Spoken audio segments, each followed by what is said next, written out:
Hello and welcome to Weird. I'm Amy, a nurse. And I'm Katie, a science writer. We are cousins and we have an unhealthy obsession with the bizarre side of science. This is Weird, the podcast.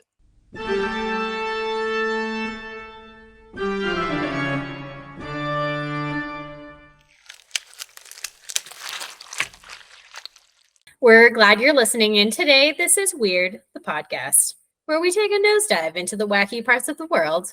We each have an odd science topic that we have researched. So we're actually going to start by flipping a coin to see who presents their topic first. Amy has a digital coin flip that she will now activate. Okay, here we go.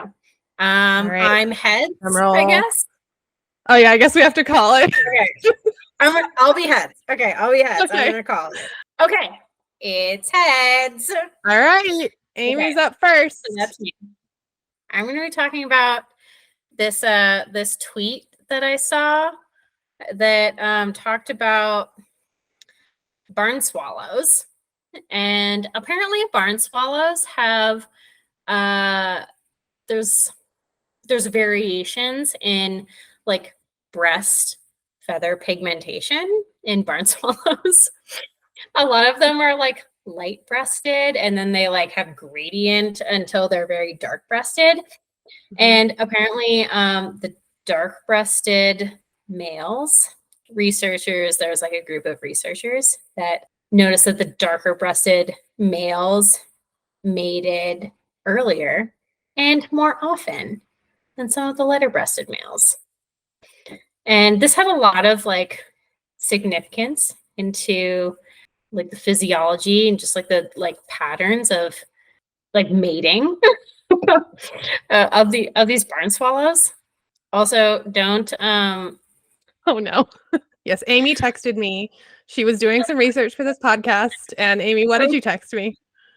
Oh my God. So literally like so the tweet that I saw, like it basically said like that there was this experiment for this like super sexy dark breasted barn swallow who researchers, they had artificially darkened his breast with a $6 marker. So I then, like wanting to know more about this like experiment, I searched super sexy dark breasted swallow on Google. Do not put that in your Google search. It's you're saying that you did not come up with just a treasure trove of peer-reviewed journal articles. It was perhaps a different type of internet search. Perhaps a different type of video results that now is in my history forever, and that is not ideal. Well, it is Weird, the podcast. That's pretty weird. Yeah, it is. I mean, it's weird. So yeah, so these like, birds, you're saying these birds were seen as sexier by the other birds when they were colored. So birds find darker feathers sexier. Yes. All right. So the whole thing was like, it started out because like these researchers, they noticed that like the darker breasted males, like just they were like more sexy to the female birds. and they like started mating earlier in the season and mated more often. And so like barn swallows, like humans, they're socially monogamous but sexually promiscuous, which basically means that there's like they're supposed to be monogamous, but like if they see a super sexy bird, like they're gonna go after that. So they actually did like this experiment, like these researchers did an experiment where they took one male swallow, and they took a marker and they like drew on this male swallow's breast, and they like darkened his feathers, and then that male swallow went on that season. They followed him, and he went on to get a lot of action. So was this season. This was an actual, like, they were in the wild, right? Like this wasn't like in a controlled, like this wasn't like bred swallows that were like studied in a control. controlled environment. This is Yeah, actually my like they understanding, this colored a was bird and like, then they released him. yeah, this was like Crazy. they did DNA samples of like this particular bird, and then they like colored they like colored him and artificially darkened him, and then released him back into his flock, and and then studied the DNA and the like the paternity basically of like the eggs from the flock later on. And they found that normally outside of the experiment, normally a lot of these egg broods would have DNA from other males that were not Mm. technically like that female's partner normally. And like they like a lot of the eggs, like they would be from that female's partner, but like some of them, some other guys like got in there and like were doing a thing. so then they went on to do this experiment where they had this one male who was the super sexy male. And all of the girls wanted to be with him because he had an artificially darkened breast from these researchers coloring with a marker on his feathers. Did it And stay? Like, if it's has to be on there for all season, I wonder if like, did they have to go like re-sharpie this wild bird throughout the it's mating a season? really good question. Because like I do wonder that as well. I'm like, how, like, I mean, because birds do like preen themselves and like bathe themselves. Yeah. Like, I don't know how long like their mating season is either. I mean, maybe Mm. it's only a certain part of the year. And so they were Yeah, able to maybe it's like, pretty short. It yeah. was just enough to, and I wonder because it's like I'm sure you can only get it so dark with like, you know, a marker that is commercially available. Like, what if, like, how far could you take it? How dark could you make this bird's How feathers? dark Could you like just will make you an make it? infinitely sexy barn Yeah. swallow? Can we just like dye them in all black? Can we just like dunk them in like some dye and like Yeah, and is and it only the breast feathers? Like that's they only darken just the chest of the bird. yes. Yes. Interesting. And I'm like, if you look up like pictures of like barn swallows, there is a pretty wide range of like light to dark in terms of like their breast feathers. It's pretty significant. Like how various like that darkness can be. Yeah. So And do birds recognize each other by visuals usually? And for the viewers, Amy has many pet birds, so she's a little bit of a bird so expert. yes. So and it was found too that like a lot of these female birds, like there was a lot of other significance that was associated with having a dark breast. Like there's actually like a hierarchy of like dominance within the flock that was associated with like having darker breasts. But just for, yeah, I mean birds in general, like they can see colors and they can recognize each other based on colors. Like color is actually a pretty important like distinguishing feature between just like understanding birds in terms of like how they understand each other. So yeah, it was so they took these researchers, like they took these birds and they like colored their their feathers like artificially, Yeah. and then these like dark breasted males, like they got all of the action for the season. Hmm.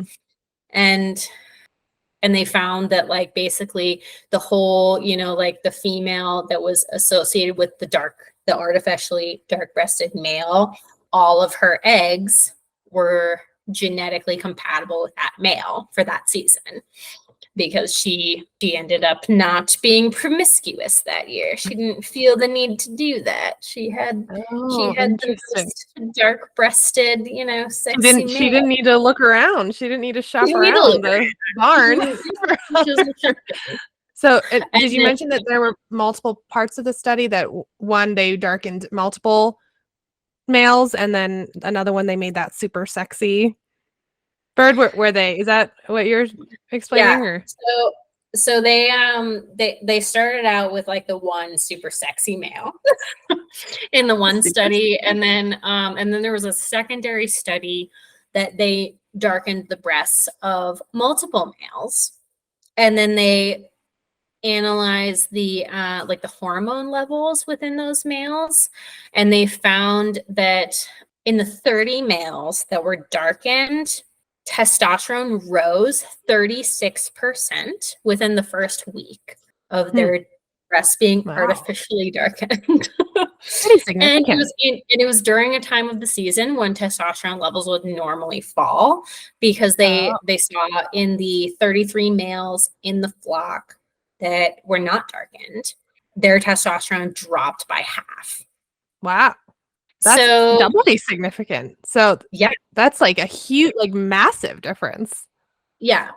So not only Wow. did it rise when it's supposed to fall, but it, just having this darkened exterior, it increased their levels when it normally it would have decreased, which yeah, it's just really interesting. It's really weird.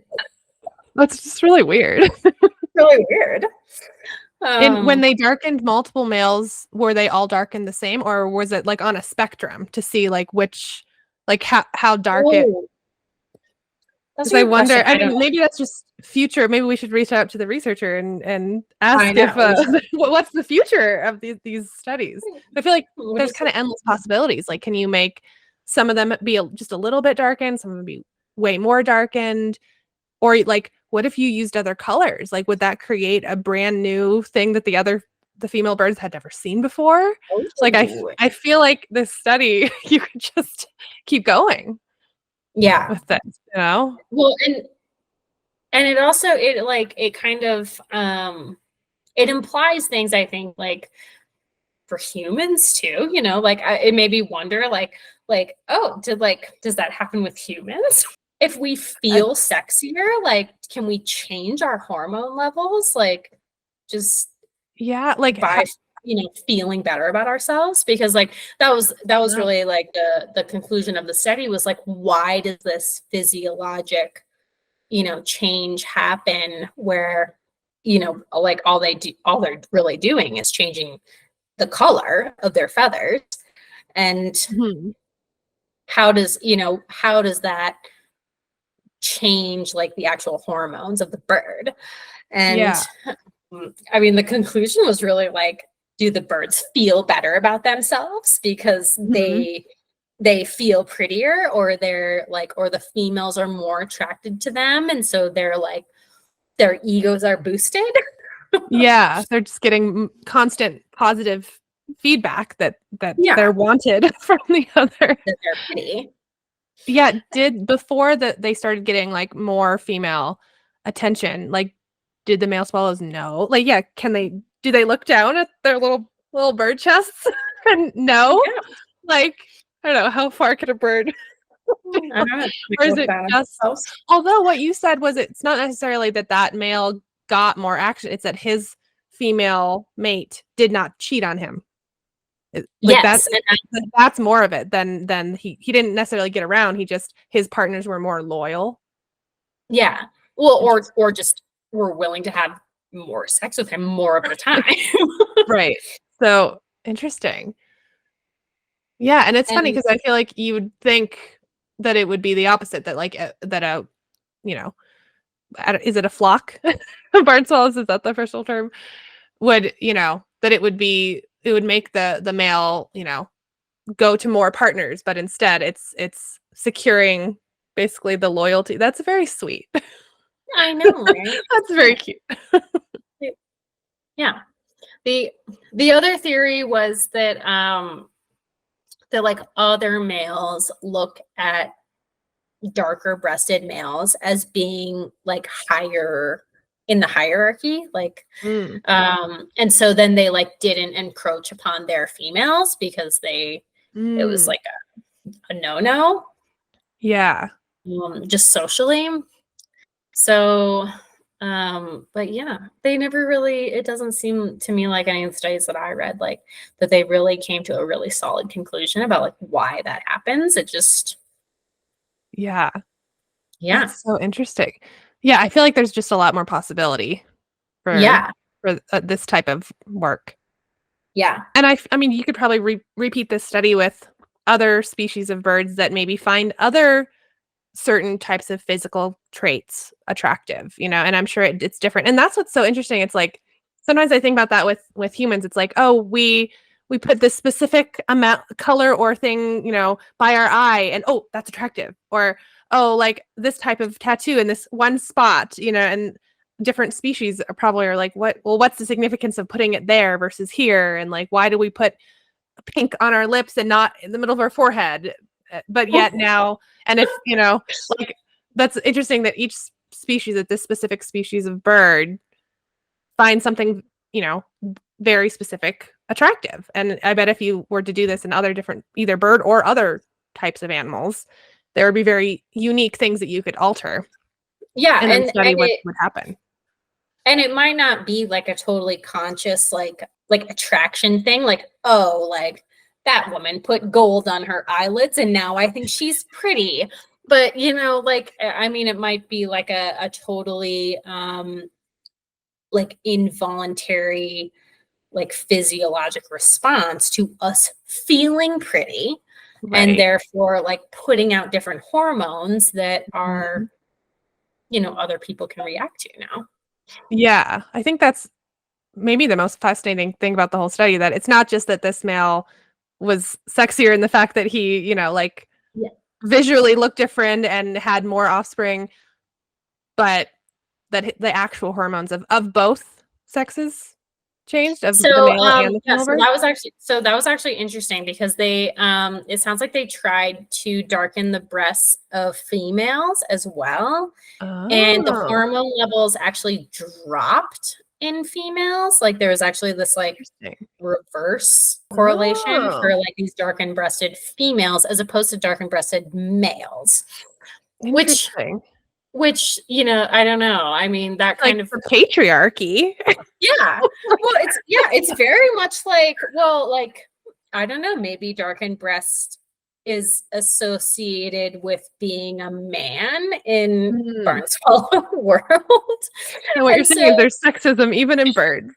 you can extrapolate that to a lot of different scenarios, because Yeah. it does prove that, like when we feel good about ourselves and we feel pretty, that actually changes like who you are physiologically, like that Yeah. changes how you act.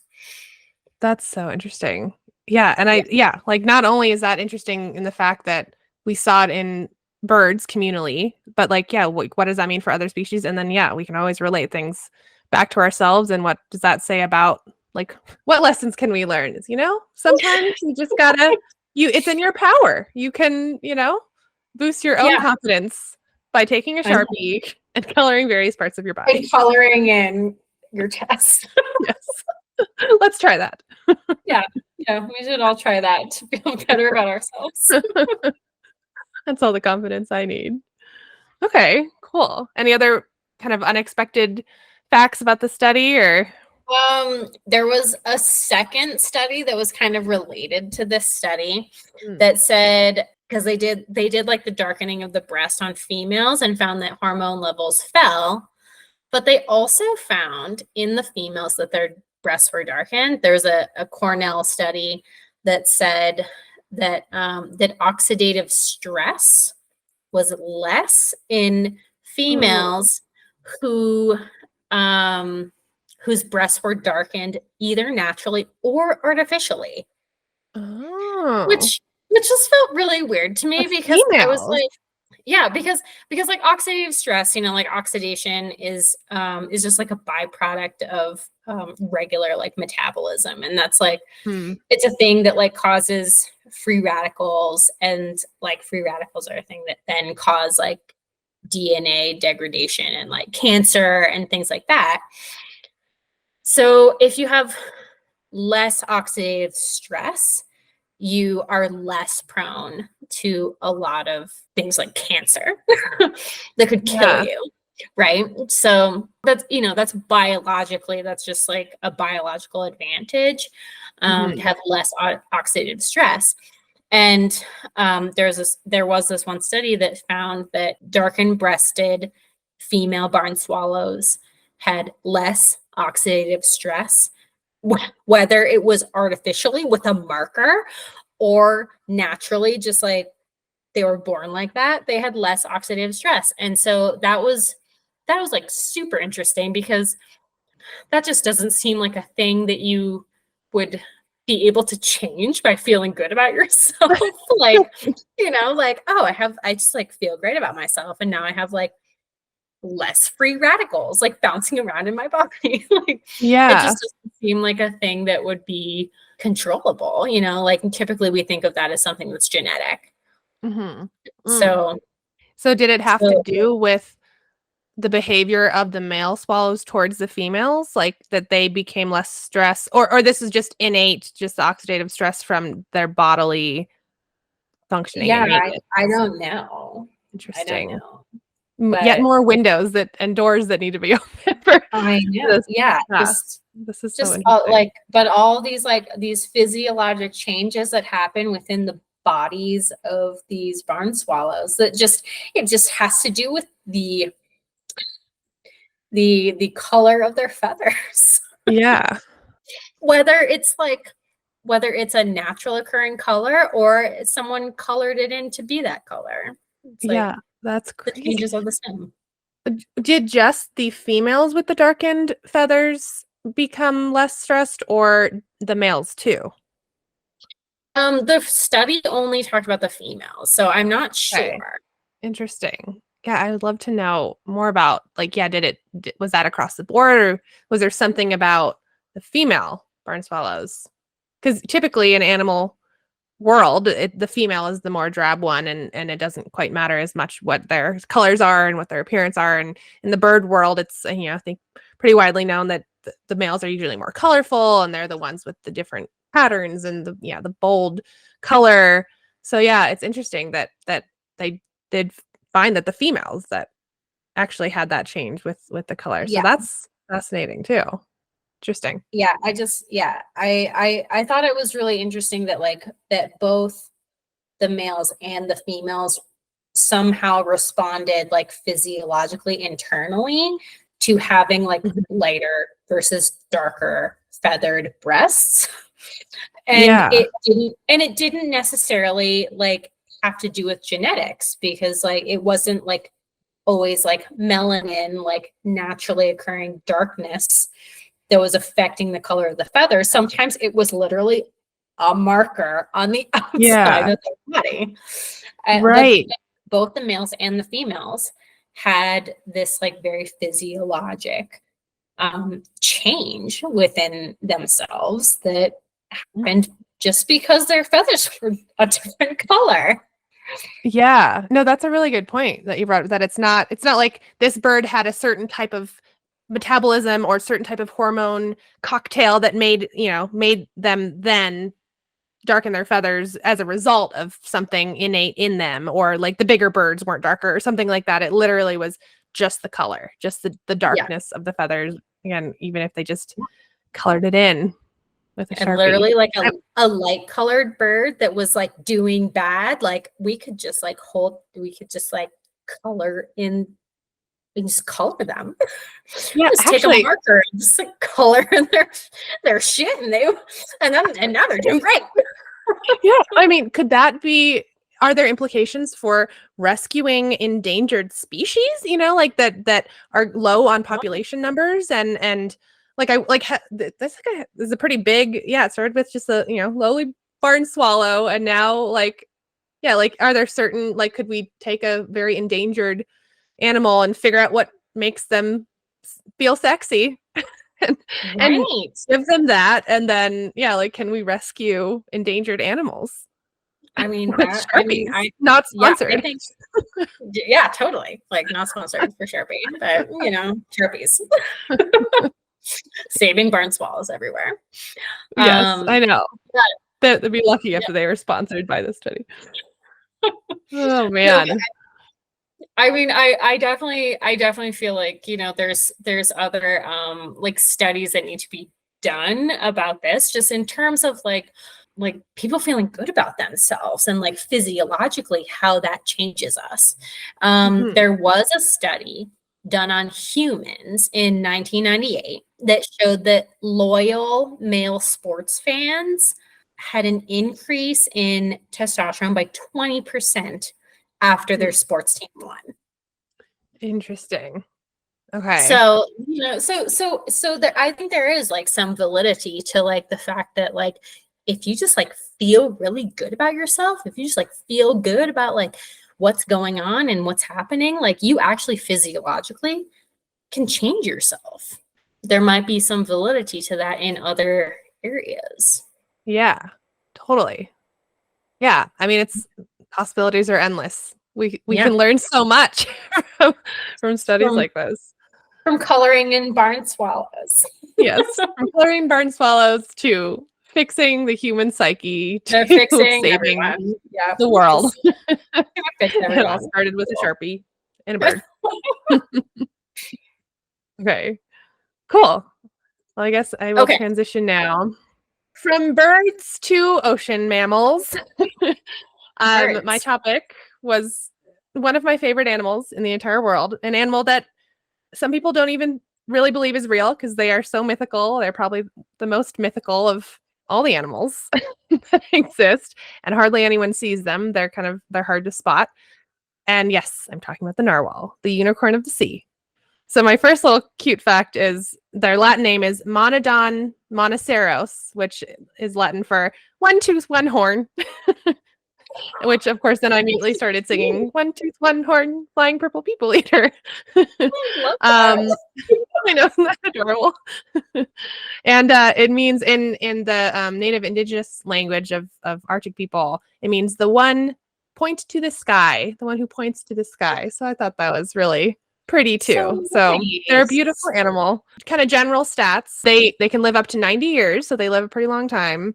They're up to 18 feet long, weigh about 2 to 3,000 pounds, and their tusk, which is not really a tusk, and that is the weird part that I will get to in a minute here, is up to 10 feet long. So it's, Oh they're my like up to god. 18 feet long. The tusk is up to 10 feet. So like it's a big chunk Oh of my their god. length.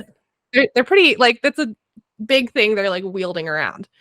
And the reason why we should care about them is because obviously they're beautiful and they're adorable, but they live in basically the most sensitive part of the world. They only live in the Arctic Ocean. They don't migrate to warmer waters like a lot of other whales and porpoises do.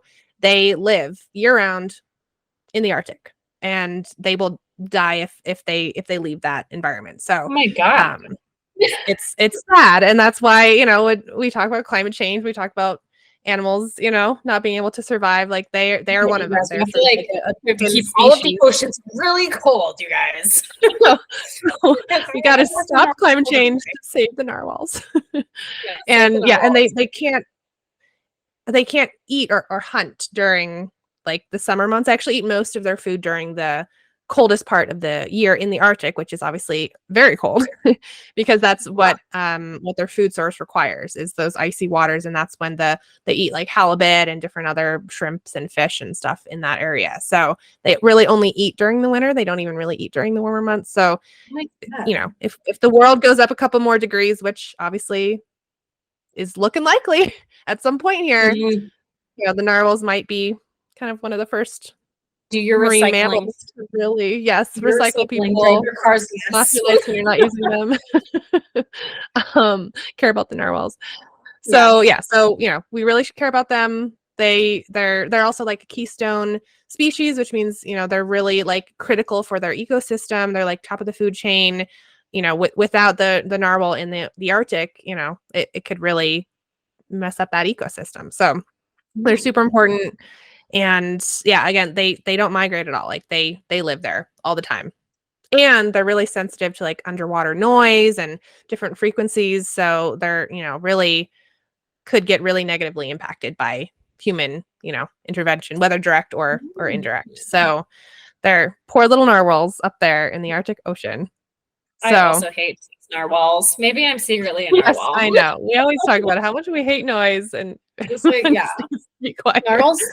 Yeah, I feel I get that. it, narwhals. You just don't I want to get be it, too hot. narwhals. You just need it quiet. I You just get want to it. be like perfect temperature all the time. You want like a quiet, dark place to live. Like, I get it. That's me. Yep, get it, See, Amy. narwhals. You and me, narwhals. We're on the same page. See, also Amy and Katie. Yes, he also. Oh, so that kind of sets the scene for why they're so important, why we should care about them, and why their lives really matter. So now let's get into why they're so weird. So I think everyone knows that narwhals have this one giant tusk that jets out of the front of their face. And I think some people know this part is that it's not a tusk, it's a tooth. But here's the weird part. So it's not just a tooth, it's their left tooth. Yeah, it's not in the center. So if you look at a picture of a narwhal, it is slightly to the left. It is like they're coming out What? of like where their left front tooth would be. It's their left tooth. They have evolved they have two tooth buds and they only have two. A lot of other marine mammals have many more teeth, but they have two. And it's a tooth. So similar to like, let's say, walrus or an elephant or something, has two big tooth Yeah. tusks, coming out of their mouth. But with narwhals, only the left one grows. And it's Wait, specifically the left. but they still have a right tooth bud? Yes. Like, And it just does not develop unless you are one out of every 500 male narwhals, which have a genetic mutation. So it can happen where they have a mutation where the left and the right are both activated. And so there are two-tusked narwhals. oh my God. There are And they two. have They're two? rare. Mm-hmm. Oh my God, no way. That's and crazy. it's mostly males, but there are some, and usually, and I guess I should have prefaced this by saying mostly it's the males that have this tooth. So similar to, let's say, certain types of deer and elk and stuff, like it's only the males that grow those big giant horns, and with elephants often it's just the males that grow that big giant tusks. The same with narwhals, only the males develop that really big pronounced tusk, except sometimes the females do. And so every once in a while, you get a female with this, male tussa. So actually, I think our two topics go quite well together. We're talking about the differences between males and females, and it's a status symbol too. So a narwhal's tusk is used for a lot of different things, but one of the biggest ones is they use it as a status symbol. They use it to sort of like, hey, like I got the biggest tusk here, like I'm the head of the club, or like I'm the best Mhm. mate in the pod. So they use it as a way to kind of establish their social hierarchy. But like it's mostly males that have the tusk at all. Almost Do a lot exclusively. So it's a mutation more like. So do some narwhals just not have tusks? Like, are they just bald on their front? Some of them, yeah, if there's a certain mutation, I think that's pretty rare, but they lose them sometimes. So unlike, let's say again a deer or an elk where they will regrow, their antlers from season to season, and they thus will lose them, from season to season. A narwhal, it's a tooth. So just like us, once you lose your teeth, you can't grow. So sadly, a lot of them, because of tooth decay and the same things that humans experience, they can lose their tusk, and then they're toothless, they're tuskless. So that's sad, and I'm sure that has implications for their hunting ability and their communication and their like status in the group. Yeah, And like if seriously, they that's can like escape, it's like take care of your teeth, take care of your tusks. seriously, I feel so sad for the tuskless narwhals. I Like, know, poor narwhals. like And yeah, and it's for a lot of things. So that really is a detriment when they lose them. I mentioned it's just on the left, which is crazy, but it's also a I think counterclockwise spiral. It's a spiral shape, so it's not just like a straight tooth that comes out. It right. looks like one of those like old school lollipops that like twists around like that. Like But a unicorn horn. yes, exactly. Very fitting because they Yeah. are the unicorns of the sea. So it truly does look like a unicorn horn. But here's the thing, the male, again, usually male narwhals that have that mutation where they grow two, again, it's about 1 in 500-ish. You'd think that the spiral would go opposite directions, that it would be like a mirror image of each other, the two tusks. Well, yeah. But it's not. They both go counterclockwise, both of them. What? So they're not symmetrical. Narwhals are very unsymmetrical. So even the mutated ones that have two, they're not a mirror image. They always spiral counterclockwise. Oh, that's so weird. I wonder why that is. Like, I know, and I couldn't really find anything on that about why that is. There's very little research on narwhals and actually, that's all of them. That's all narwhals. Like yes, all they narwhals. all They spin always counterclockwise. in And it's counterclockwise. always on the left. If they have one, it's on the left. If they have a mutation that they both get activated, both those teeth buds get activated, rarely, then they have two. But yeah, it's always the left. It's always counterclockwise. Are there any narwhals that like they had two and then their left one like got knocked off and now they like only have the right one? Yeah, and I and wonder like, if you can tell if there's other ones to tell. Yeah, I'm sure there are. Yeah, I wonder if something happened. They got an injury or. Yeah, do they think that they're super special, or are they like, oh my god, that guy's a freak? Like, and actually, I couldn't even find really like the ones with two tusks. Are they, seen as a higher status symbol when they have two, or are they seen kind of like a freak?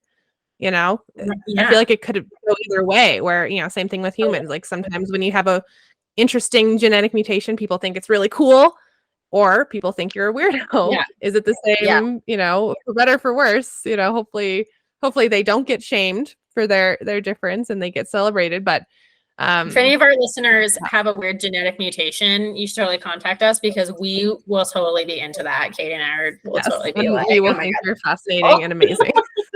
Yeah, please write it. If you have genetic mutations, please write it.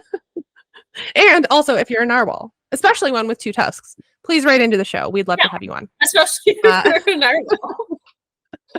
Maybe I don't know what a podcast app they listen to, but so it's again, so left counterclockwise, and it's also inside out, their tusk. As in, when we think of our teeth, we have the outer hard layer of our tooth, and then on the inside of our tooth is the nerves and the softer part of our the enamel on the outside, and then like the dentin and the softer layers in the middle of the tooth.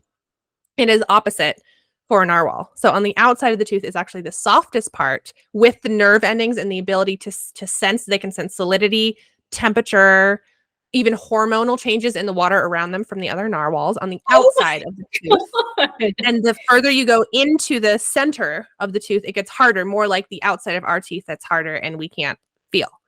And it's the inside where the nerves are, it's flipped. It's inside out. So it's their left counterclockwise spiraling inside out tooth. It's craziness. And there's up to 10 million nerve endings in the tooth.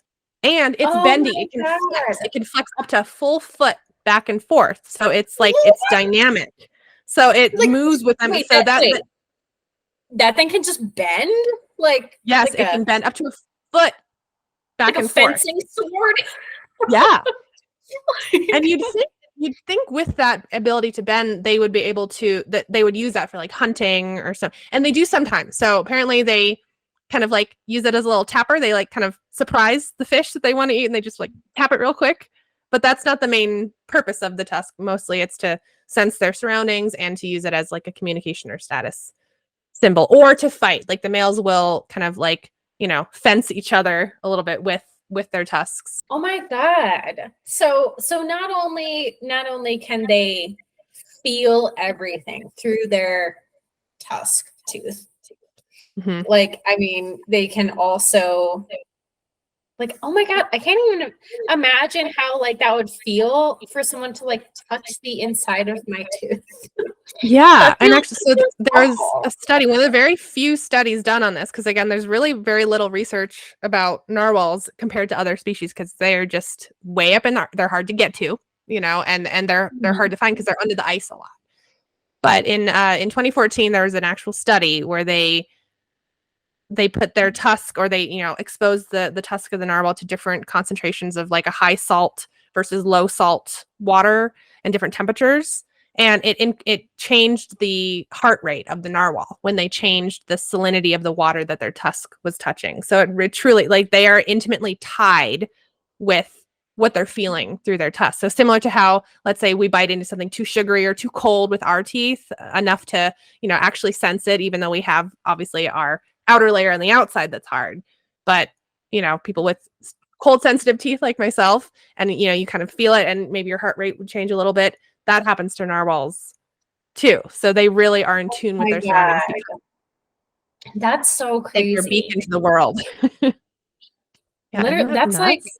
seriously, that is like bonkers. I Mhm. broke off this tooth when I was like 7 or something during a biking accident, and like they had to do a root canal, but I remember like after the tooth broke off, and the nerve, I mean, it was just like it was like this little Mm, squishy part of like the nerve that was mhm. just like hanging out of this little nub that was hanging out of the broken part of my tooth. And I mean, oh my God, even like my saliva touching it was like, it was so Yeah. painful. It was like someone was like shocking me Yeah.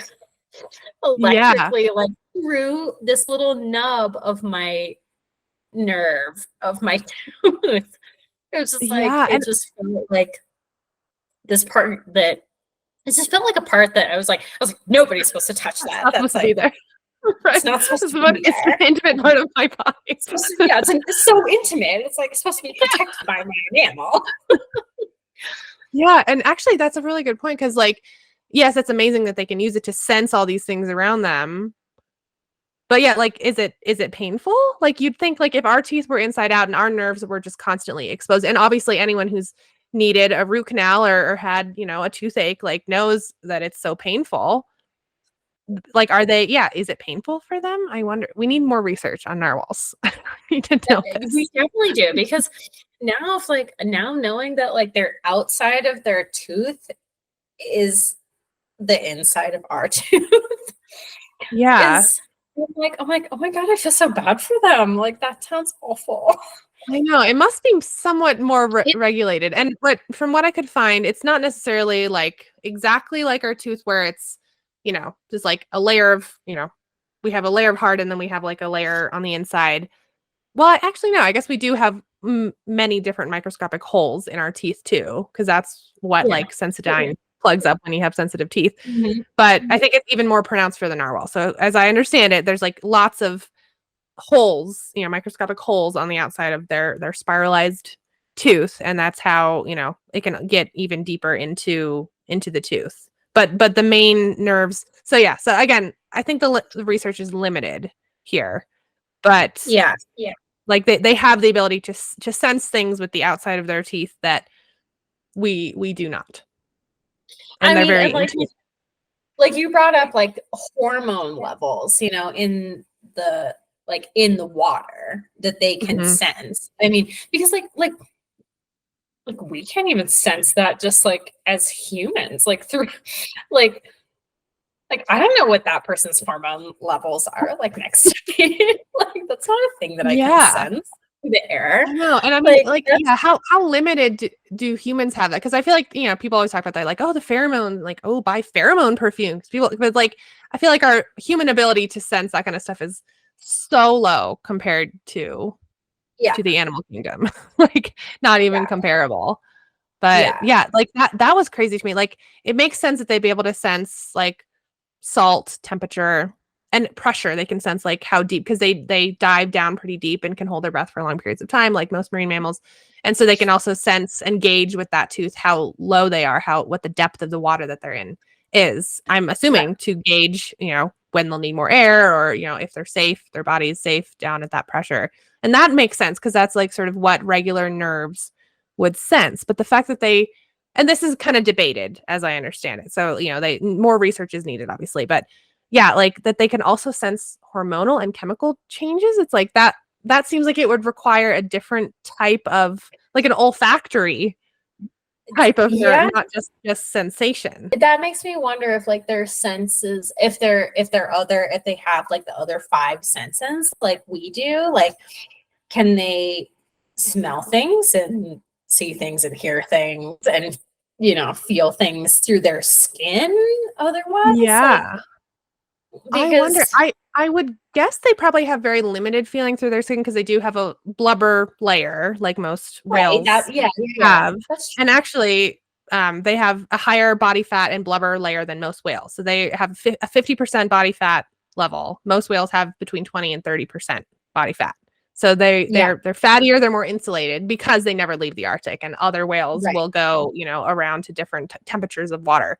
So they really need the insulation. So maybe that's why they have to have that such a sensitive, ability to sense their surroundings with that too, because they probably can't feel a ton with their skin because it is so Yeah, insulated and has to be so tough to survive Arctic water temperatures, which are massively yeah. cold. So yeah. And God, if I just like lived in the Arctic, my skin had to be so tough that I had to like sense things with my left tooth. I Like, know, what like, the what a fuck? That's so fascinating, like, crazy. specific evolution. Like, That is it's nuts. bananas. Yeah. And the other interesting thing about them, so a lot of whales, as you probably have noticed, have a dorsal fin, a fin on the center of their back. Hmm. There only a couple do not. One of is the beluga whale, which I think all of us, 90s kids listening to Raffi and beluga whale, know that they do not have that fin on their back, and neither does the narwhal. And that's because these are two very Arctic species of whales, and they are constantly diving underneath the ice layer. So in the Arctic, Right, we get sea ice, and it fluctuates throughout the year. And so it's this thick layer of ice, and it obviously is liquid water underneath that layer of ice, and they are constantly swimming underneath that layer of ice. So they don't want to hit their little finnies. So that's why they don't have a fin on their back, like a humpback whale, for example. that So makes they also sense. not have that. So they don't want to bump their little back fin. They don't So they want to just bump their have it. little They still fin. have it. So it's They for don't want to safety. bump their, Uh, I love it's for safety. for safety. And that would be it really is for safety because they do, unfortunately, this, I guess here's some of the sad facts about narwhals is that because they hunt under the ice so much, they sometimes will get, trapped under the ice if there's something, maybe wrong with their navigational skills, or maybe they're, get lost, or they get scared again by maybe like sonar or other human related noises, or they get disoriented or something like that. They really depend on knowing where the gaps in the ice is, in the Arctic, so Right. they can get Because trapped under they're there. still mammals. Because they're Hmm. still mammals. So they Yes, still they have to do have. breathe air at some Yeah. point. Yes. And they can hold their breath for, let's see, what did I write down here? About 25 minutes. That's not that long. That's really nothing compared to, again, like blue whales, humpback whales that can, hold it for like 45 minutes, an hour or longer even. 25 minutes is Yeah. not that long. That's long enough to go down, get a meal and come back up. So yeah, so unfortunately, if they get disoriented, they can get trapped under the Oh ice. no, It's so it's sad. And terrible. and they do get hunted too. They've been hunted for their tusk. There's a lot of, similar to Mhm. elephants getting poached for their tusks. So yeah, they've, over history, different leaders and things. I don't know if this is true, but I read that Queen Elizabeth the First is apparently someone who wanted to buy a narwhal tusk and spent 10,000 pounds on a narwhal tusk, equivalent to $2 million today, and had it placed within the crown jewels. I don't know if that's true.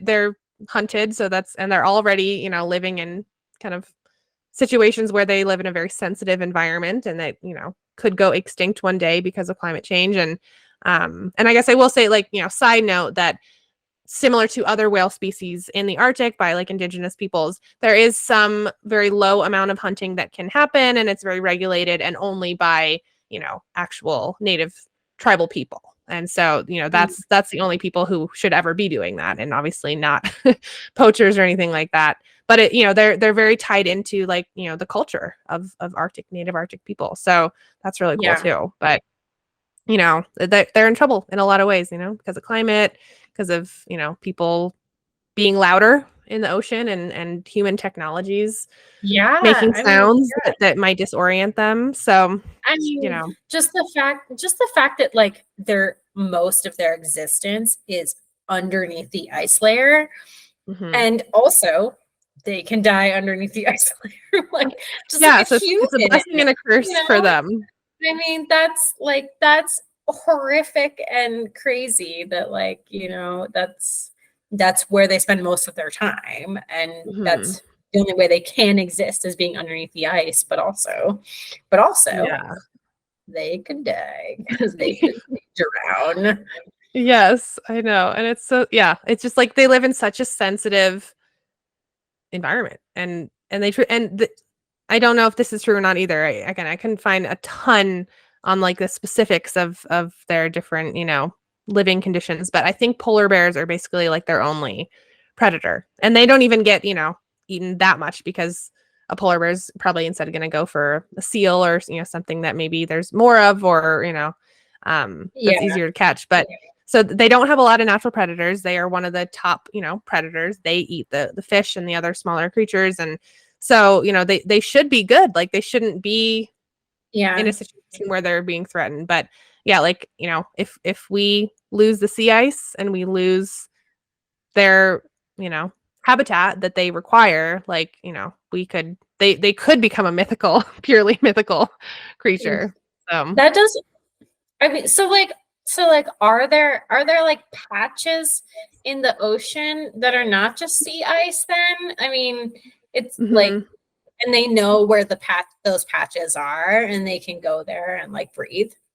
Yeah, I assume, and again, I couldn't find specifics on that, but similar to other, whale species and different, mammals, I think they can use kind of their own types of sonar and different, they can use their own sounds to sort of navigate where they are, even if they're in the dark or underneath the ice. And so I'm assuming that, yeah, they have to track like wherever they went down, after they got a breath and went down, they would probably have to track like where is that opening, in the Mm, ice, and can I find that same place? Because yeah, in the dead of winter in the Arctic, a lot of it is totally frozen over, and there right. are some gaps, but it's frozen. Like when you go, and this is a for another episode, but I've worked with scientists that have studied in the Arctic, and it looks like you're on land in the middle of the winter there because it's there's a very thick layer of ice atop the water, and they the narwhals have to navigate that thick ice layer.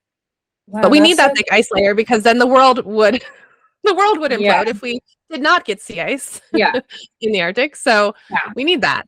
Um, but yeah, it's a blessing and a curse for the narwhal, the sea ice. More of a Wow, blessing. And yeah, so it's I mean, we should care. We should care about the narwhals because they oh my need the god, cold or I they will totally care about starve the or get narwhals. I trapped. love that. More ice for the narwhals, but only in specific Yes. places. Yes. Yes. The correct amount of ice that should be The there correct in the amount of winter for the ice narwhal. in the winter for the narwhals. Just Yes. promoting Poor narwhals. Let's see. Do I have any that. other facts that I wrote down here? Oh, they have a Have very any other? long pregnancy, 14 months long. So Whoa. they're not even very quick to reproduce either. They nurse And do for they 20 months, so they're very good, they're good mamas. and Let's do they see. have It is says that like do they have like multiple births, I or are think they they just just have like one. one? They just have Yep. one at a time. Mhm. And they can Wow. really only because of how long they nurse and how long they're pregnant for, they can really only have a calf every like 3 to 4 years or more. So they Yeah. can't just like spit out babies like a lot of animals can. So, Yeah. if they start dying off, like it's it's a long job to make That more is narwhals. So, that's like a lot of work to make another, even just one more narwhal. yeah. Like, And I think a lot of marine mammals are like that where they don't really have multiple pregnancies, they have long, obviously, a lot of times the larger you are, elephants also have very long pregnancies. But right, right. yeah, so it's, not only is their environment in danger and they're so vulnerable, but So yeah, it takes a long time. are they are narwhals did narwhals are do they have tusks when or teeth, like the tusk teeth when they're born? No, Or does they that do have to not. grow? Thankfully. Yes, similar to most mammals, they are born without their well, I guess I shouldn't say that. Mice probably are born with their teeth. Like humans, the babies come out no teeth. They have the teeth buds underneath their gums. So yeah, little baby narwhals Baby do not have. narwhals. That would probably Baby really hurt. narwhals are naked. Yes. They have no teeth. And then like does the tooth have to like does it have to like protrude like through their lip? Yeah, it's Like, funny because when you or is look there at like a hole? yeah, I mean it's truly because it's a tooth, but if you look at it, it's like surrounded by their sort of outer layer of skin. So it's not really coming out of their mouth per se. It's right Right. above their kind of upper lip.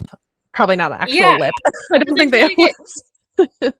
all the pictures of narwhals that I've seen, like it's coming like out of their face. Like Yeah. out of their lip. Yeah. So it's a little Which bit makes me up. wonder. Which makes me wonder. I'm like, so Like do like baby narwhals? Do they have like a little teething pain. like a preconceived like like place where it's supposed to Yeah. come out? And Or is it there's or, very few pictures of like baby narwhals again because it's like they're so hard to yeah. photograph and find and study. And actually, I think I wrote down a fact about that too. That there's a National Geographic photographer, Paul Nicklin. Oh, cool! And he grew up kind of in the Arctic, so I believe he's like an indigenous member. Okay. But he spent 10 years of trying different techniques to finally track them down and take actual good photos of the narwhal. So it took him a full decade to even be able to like take pictures because they're so hard to find. They're under the ice a lot. They're in Yeah. obviously one of the most remote, hard to travel to areas, to get to. So yeah, it's hard.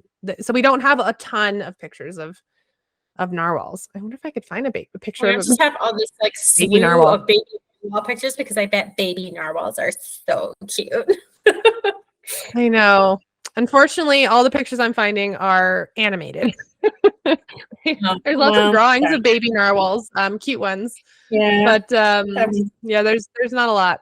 They do not have the teeth that, similar to people. Babies come out no teeth. Yeah. I guess sometimes I don't know if you've ever seen a baby with teeth in the hospital, but I that happens personally sometimes, right? haven't seen them. I have seen pictures. There's also like this condition that you can have when you're born.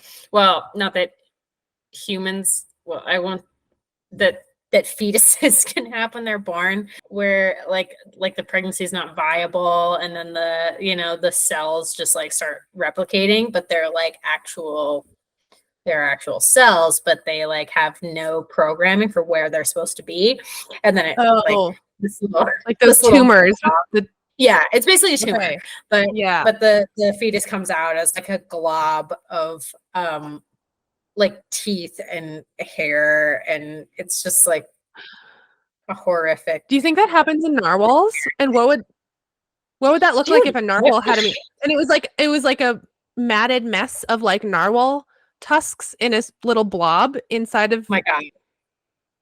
Are there narwhal surgeons? If you're a narwhal surgeon, please contact the show. If you're a narwhal surgeon, can you please contact the show and tell us how you deliver like abnormally shaped narwhals, Yes, babies? we have to know. Them already. It's a scary place, the Arctic. Dude, I mean, just under the sea is like crazy. That's our topics for today. Yep. Narwhals. Good. Narwhals and sexy barn swallows. Don't Google that. Yes. Google narwhals. Do not Google. Yeah. What was the phrase? Narwhals. Sexy dark-breasted swallows. Yes. Do not Google. Don't put that in your Google. Google left narwhal tusk though. Definitely Google that. Yeah. Google narwhal tusks, left narwhal tusk. Those are all okay. Yes. Thanks for joining us today on Weird the Podcast. You can contact us on Instagram at weird.podcast. You can subscribe to us on YouTube at Weird the Podcast. Or shoot us an email at thepodcastweird@gmail.com because other people took Weird the Podcast. Took the took all the preferable. So it's thepodcastweird@gmail. thepodcastweird@gmail.com. Thanks, guys. It's been weird. It's been weird.